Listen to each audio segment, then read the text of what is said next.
They called it the Nightingale Nebula. That was the name some nerd at NASA gave the incoming space rock. It sounded, poetic, almost romantic, like something you'd name a terrible perfume your aunt buys you for Christmas. But this perfume was a 10-mile-wide chunk of cosmic doom, and it was heading straight for Nightingale City, Nebraska. The news hit us like a ton of, meteors. Panic was immediate.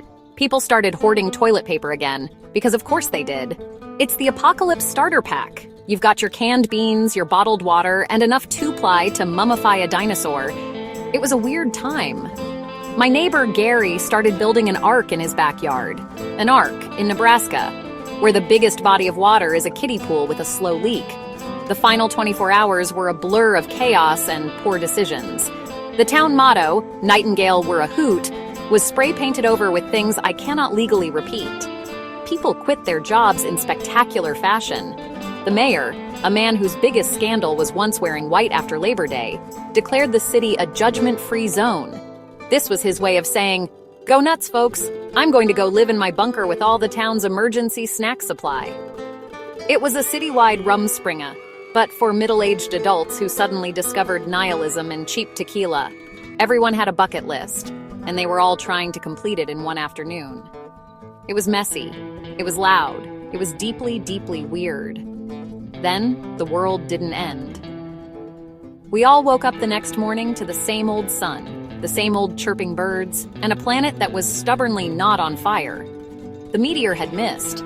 It just sailed on by, probably off to bother some other solar system that was better prepared for this kind of thing.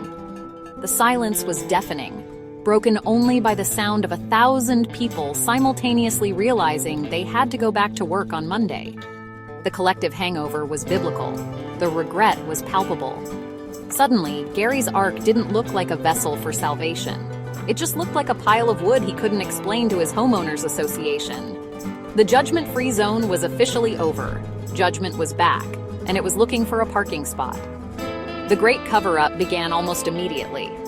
It was an unspoken agreement among all 5,000 residents of Nightingale. We would not speak of the blip, as it was now called. We would patch the holes in our walls, apologize to our bosses, and pretend we didn't see our sweet old librarian, Mrs. Gable, ride a stolen lawnmower through the town square wearing a Viking helmet. We all had secrets now. Dark, embarrassing, I confessed my love to a mannequin at J.C. Penney Secrets. The city's new unwritten motto became Nightingale. What meteor? We were all co-conspirators in the biggest, most awkward lie in Nebraska history. And we were all just hoping nobody brought receipts. This is where I come in. My name is Sarah Sparrow. I'm a lawyer. Before the blip, my job was mostly handling disputes over fences and defending people who got a little too creative with their parking at the Piggly Wiggly. Now I work for a new firm, Apocalypse Anonymous Legal Services. Our slogan is, because the world didn't end, but your reputation might. My job is to defend the people of Nightingale from their own pre-apocalyptic stupidity. It's a growth industry. My business card should just be a picture of a dumpster fire with my phone number underneath. It would be more accurate. Every day is a new adventure in human shamelessness. My clients are a who's who of what were they thinking. I've got people who maxed out their credit cards on commemorative spoons. People who told their in-laws what they really thought of them in writing with diagrams. People who decided City Hall was the perfect place to host an impromptu, clothing-optional dance party. My job is to stand in front of a judge and argue that my client wasn't stealing the zoo's only flamingo. He was liberating it for its final moments of glorious freedom. It's a fine line between legal defense and bad improv comedy, and I walk it every single day in sensible shoes. My life has become a series of increasingly absurd excuses. The legal framework for this is, to put it mildly, a mess. There's no precedent for temporary apocalyptic insanity, so we have to get creative. We argue diminished capacity due to existential dread. We file motions based on cosmic duress. My personal favorite is the globally induced fugue state defense, which basically argues that my client was not himself, but was instead a vessel for humanity's collective freakout. Does it work? Sometimes. Mostly, it just makes the judge sigh and rub his temples, which is a small victory in itself. I'm not just a lawyer anymore, I'm a professional excuse maker for an entire town of idiots. My firm is doing great, which is a terrible sign for the town's moral compass. We have a whole team now.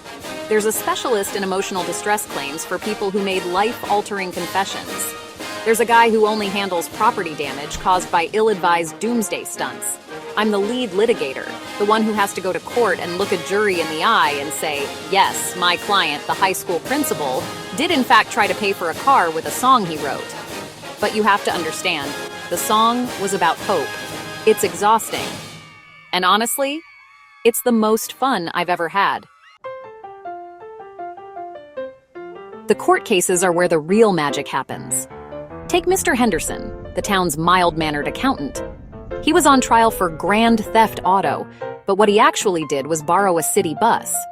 He then drove it around town, picking people up for a final glorious tour of Nightingale. His defense? He argued he wasn't stealing the bus, he was providing a public service. He even collected fares, which he planned to donate to a charity for post-apocalyptic orphans. In his mind, he was a hero, a bus-stealing, unlicensed, slightly unhinged hero.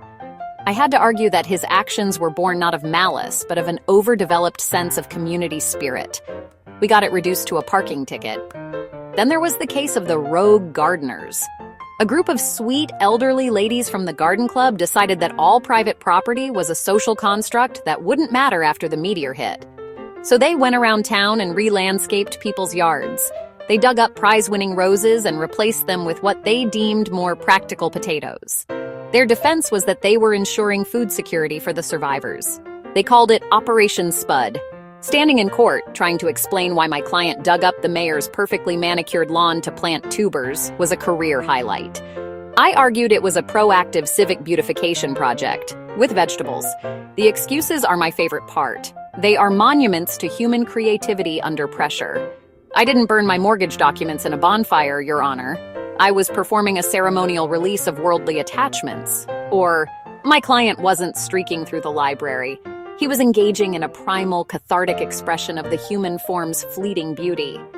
Every day I hear a new, more elaborate justification for what was essentially a bad choice made after 3 beers and a CNN special. People will do anything to avoid admitting they just panicked and did something dumb. They'll invent whole new philosophies on the spot. The most difficult cases are the ones where people were actually honest. One man told his boss he never respected him and thought his ideas were terrible. Now he wants his job back. How do you defend that? I tried to argue it was a form of radical honesty therapy meant to strengthen their professional relationship through rigorous, unfiltered feedback. His boss did not agree. Some bells you just can't unring. Some secrets you can't stuff back in the box. But in Nightingale, we have to try. It's either that or move to another town, and who has the energy for that? We just survived an apocalypse that never happened. We're tired. So now we live in a state of collective amnesia. We are a town built on a foundation of secrets and quiet, desperate hope that nobody brings up that thing you did. You pass people on the street and make polite small talk, all the while knowing that this person saw you try to barter your wedding ring for a box of Twinkies. They know. You know they know. But nobody says a word. It's a cold war of embarrassment fought in the aisles of the grocery store. The silence is a language all its own. It says, I won't tell on you if you don't tell on me. It's the social contract that holds Nightingale together now. This entire experience has taught me a lot about human nature. When people think there are no consequences, they don't become monsters. They just become weirder, more amplified versions of themselves. The control freaks tried to control the apocalypse. The hoarders hoarded. The drama queens found the biggest possible stage for their final act. The end of the world isn't a reset button. It's a magnifying glass. It shows you who you really were all along, just without the fear of what your neighbors might think.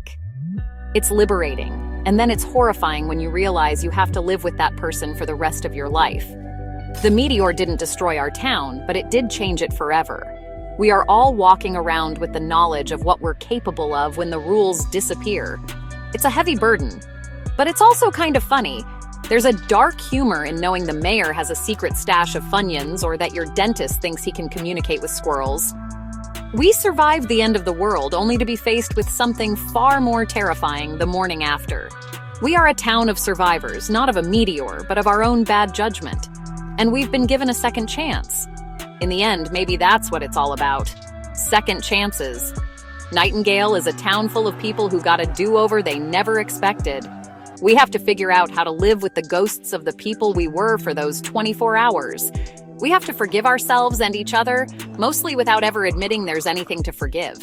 We have to wake up every day, look our past selves in the eye, and choose to be normal. It's a strange, quiet, deeply human kind of apocalypse. And if you ask me, it's a lot more interesting than some dumb rock falling from the sky.